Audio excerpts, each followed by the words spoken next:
और अब बात करते हैं भारत के एक और पड़ोसी मुल्क की, बांग्लादेश की, जहां चीन और अमेरिका दोनों ही देश अपना अपना प्रभाव बढ़ाने की होड़ में इस समय जुटे हुए हैं।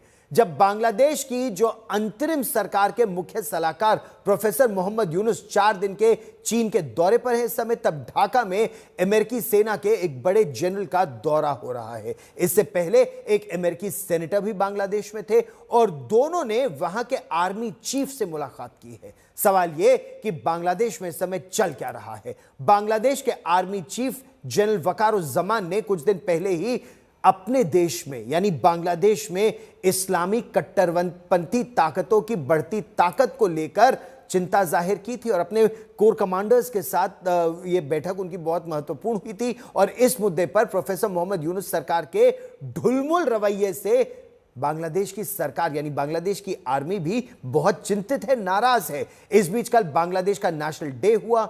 26 मार्च 1971 को शेख मुजीबुर रहमान ने बांग्लादेश की स्वतंत्रता की घोषणा की थी। नेशनल डे के मौके पर प्रधानमंत्री नरेंद्र मोदी ने प्रोफेसर मोहम्मद यूनुस को एक पत्र लिखा, मुक्ति संघर्ष में भारत की भूमिका की याद दिलाई और बेहतर संबंधों पर बल दिया। लेकिन प्रोफेसर मोहम्मद यूनुस भारत के योगदान को भुलाकर पाकिस्तान और चीन से करीबी बढ़ा रहे हैं। क्या अमेरिका की नई हलचल से प्रोफेसर मोहम्मद यूनुस के जाने के संकेत मिल रहे हैं? देखिए ये रिपोर्ट।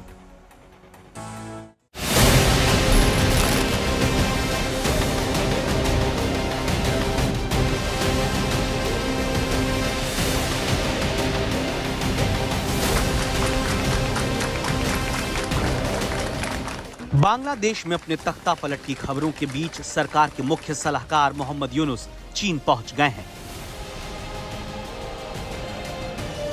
दूसरी तरफ अमेरिकी सेना का एक बड़ा जनरल ढाका का दौरा करता है, जहां उसकी मुलाकात आर्मी चीफ वकारुज्जमान से होती है। ये दो तस्वीरें बताती हैं कि बांग्लादेश में सब ठीक नहीं। साफ तौर पर वहां दो पावर सेंटर बन गए हैं। एक तरफ हैं इस्लामी कट्टरपंथ समर्थक और भारत विरोधी ताकतों के हाथों में खेल रहे मोहम्मद यूनुस, जो पाकिस्तान से गलबहियां करने के बाद अब चीन की गोद में बैठने की तैयारी कर रहे हैं। वो 4 दिन के दौरे पर चीन पहुंचे हैं। दूसरी तरफ है बांग्लादेश की सेना के प्रमुख वकारुज्जमान, जो यूनुस की इस्लामी आतंक परस्ती और उनकी नीतियों से देश में फैली अराजकता से परेशान है। देखिए कुछ दिन पहले उन्होंने अपनी हताशा और निराशा के साथ क्या कहा था। बांग्लादेश में मचे उथल पुथल और साफ तौर पर सामने आए सत्ता के दो केंद्रों के बीच एक अमेरिकी जनरल का ढाका दौरा चौंकाने वाला है। जनरल वाकर से मिल रहे ये अमेरिकी सैन्य अधिकारी हैं लेफ्टिनेंट जनरल जोएल जेबी वॉवेल, जो प्रशांत महासागर में अमेरिकी सेना के डिप्टी कमांडिंग जनरल हैं। उन्होंने 24-25 मार्च को इसी महीने ढाका का दौरा किया है।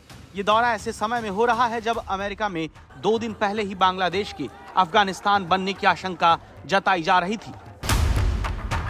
उधर अमेरिका में ये सवाल उठा और इधर अमेरिकी सेना का एक बड़ा जनरल ढाका पहुंच गया।